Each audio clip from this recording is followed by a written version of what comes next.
Welcome to Samba Samba. Enjoy the video. You'll start by making Guitar Rig 7 available inside Logic.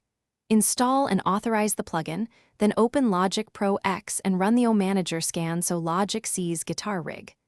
Create an audio track, pick your audio interface input, and enable input monitoring. This gets sound into the channel. Once done, insert Guitar Rig 7 as an audio FX on that track so you can both hear and tweak the amp chain in real time. Now focus on routing and performance. Reduce buffer size to 128/256 samples to keep latency low. If CPU spikes, raise it. Open Guitar Rig's input/output panel, choose mono or stereo input, and confirm the output route back to the Logic channel. Load a preset to establish a bass sound, then tweak amp gain, EQ, cab selection, and mic placement inside Guitar Rig. These choices change tone more than random plugin stacking, so listen and make incremental moves. You're ready to record.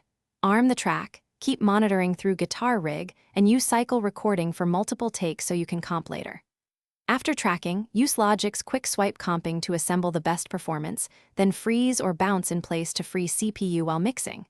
If you run into problems, dropouts, plugin not responding, or tracking silence, increase buffer size, rescan audio units, or toggle plugin delay compensation. These steps resolve most routing or latency issues quickly.